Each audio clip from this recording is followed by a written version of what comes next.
Last budget সেশনত আপোনাৰ পাৰ্লামেণ্টত এটা বিল আনিছিলে কেন্দ্ৰীয় চৰকাৰে, বিজেপি চৰকাৰে, যে ৱাকফ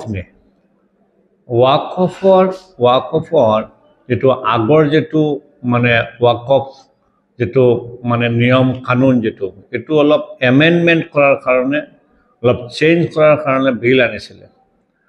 যিটো বিল আনিছিলে এইটো বিলটো মানে আনাৰ উদ্দেশ্যটো বিজেপি চৰকাৰৰ ভাল নাই। সিহঁতৰ মানে চাই আছে ৱাকফটো চৰকাৰৰ, ৱাকফ লেণ্ডটো চৰকাৰৰ নিয়ন্ত্ৰণত যাব। কাৰণ ৱাকফ লেণ্ডটো কেতিয়াও চৰকাৰৰ নিয়ন্ত্ৰণে যোৱাৰ কোনো নজিৰ নাই। আৰু যিজন মানুহে ৱাকফ কৰিছিলে তাৰ সম্পত্তিটো, সি গাইডলাইন দিছিলে যে আমাৰ যিটো সম্পত্তি আমি ৱাকফ কৰিলোঁ এইটো আমাৰ কমিউনিটিৰ মানুহৰ কল্যাণে এইটো মানে যিটো উপাৰ্জন হ'ব এইটো মানে লাগিব। আৰু আমাৰ যিবিলাক আওলাদ থাকিব, আওলাদকে সিহঁতৰ বেনিফিটটো পাব, কিন্তু লেণ্ডটো হস্তান্তৰ কৰিব নোৱাৰে। তো আগৰ যিটো ৱাকফৰ যিটো নিয়ম আছিলে তাতে ৱাকফৰ এটা মুথল্লি আছিলে আৰু ৱাকফ বোৰ্ড আছিলে, ষ্টেট ৱাইজ ৱাকফ বোৰ্ড আছিলে।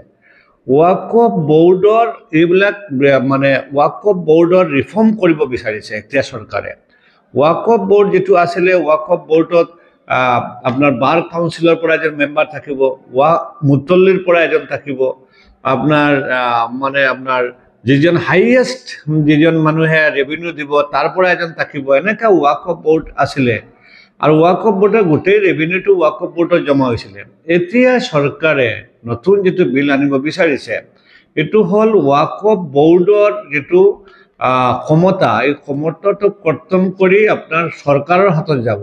আগত যিবিলাকত কোনো ডিছপুট দেখা দিলে ট্ৰাইব্যুনেলত গৈছিলে, এতিয়া চৰকাৰে নিয়ম আনিব বিচাৰিছে এইটো আপোনাৰ ডেপুটি কমিশনাৰ মানে ডিষ্ট্ৰিক্ট কমিশনাৰ এইটো চাব, মানে সম্পূৰ্ণ চৰকাৰী নিয়ন্ত্ৰণত থাকিব। এইটো কেতিয়াও হ'ব নোৱাৰে। কাৰণ ফি সাবিলিল্লাহ, আল্লাহৰ গড়ৰ, আল্লাহৰ নামে যিটো জাগা আপোনাৰ যিজন মানুহে যিজন মূল মানে ৱাকফ কৰিলে, সেই আল্লাহৰ নামে ফি সাবিলিল্লাহ হিচাপে এইটো ৱাকফ কৰিলে, এইটো জাগা কেতিয়াও কাৰো হ'ব নালাগে। আমাৰ বহুত ৱাকফ লেণ্ড আছে, মছজিদ আছে, আমাৰ ঈদগাহ আছে। আমাৰ মছজিদ ঈদগাহ সেইটো চৰকাৰৰ নিয়ন্ত্ৰণে যাব নেকি? আমাৰ কবৰস্থান ৱাকফত আছে, এইটো কেতিয়াও নহ'ব। এইটো ৱাকফৰ বিৰুদ্ধে বিৰোধী মানে আপোনাৰ বিজেপি বিৰোধী যিসকল সাংসদ সিহঁতে মানে পাৰ্লামেণ্টত অবজেকশ্যন কৰিছিলে, ইণ্ডিয়া জোটৰ সবকেইটাত মানে সাংসদে অবজেকশ্যন কৰিছিলে। তেতিয়া স্পীকাৰ বাধ্য হ'ল জইণ্ট পাৰ্লামেণ্টে কৰাত। এখন জইণ্ট পাৰ্লামেণ্টেৰ হাতত কেছটো আছে। গোটেই ইণ্ডিয়াৰ বিভিন্ন মুছলিম ফৰামে অবজেকশ্যন দিছে, বিভিন্ন সংগঠনৰ পৰা অবজেকশ্যন দিয়া হৈছে, ছাজেশ্যন ৰখা হৈছে। এইটো 13 তাৰিখ লাষ্ট ডেট আছিলে।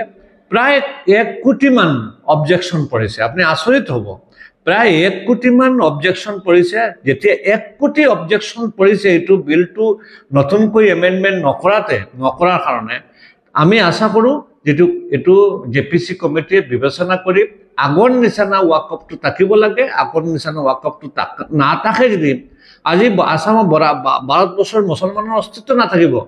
আজি মানে বিজেপি চৰকাৰে এটা মুছলমানৰ যিটো ৱাকফ লেণ্ডৰ প্ৰতি এটা কুনজৰ গৈছে।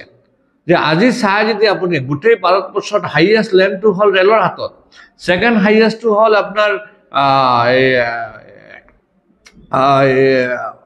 ছেকেণ্ড হাইয়েষ্টটো হ'ল এটা ৰেল আছে আৰু আছে আপোনাৰ ৱাকফৰ আছে। এইটো ৱাকফৰ এটা বৃহত্তৰ লেণ্ড। এইটো লেণ্ডটো কমপ্লিট নিব বিচাৰিছে চৰকাৰে তাৰ নিয়ন্ত্ৰণত। এইটো কেতিয়াও নহ'ব। এইটো হ'লে গোটেই ভাৰতবৰ্ষৰ মুছলমানৰ এইটোৰ পৰা অবজেকশ্যন আছে।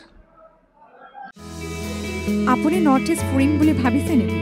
আপুনি নৰ্থ ইষ্ট ক'ত কেনেকৈ ফুৰিম বুলি যদি ভাবি আছে, তেতিয়াহ'লে এতিয়াৰ পৰা আৰু চিন্তা নাই। আপনি গাড়ী আছে। আপনি গাড়ী এটা নিৰ্ভৰযোগ্য টেক্সি সেৱা প্ৰতিষ্ঠান, য'ত দক্ষ টুৰ গাইডছ লৈ আপুনি ঘূৰিব পাৰিব আৰু লগতে আপুনি ডমেষ্টিক বা ইণ্টাৰনেশ্যনেল পেকেজেছ আৰু ফ্লাইট, বাছ, ৰেলৱে বা হোটেল বুকিঙৰো সুবিধা পাব।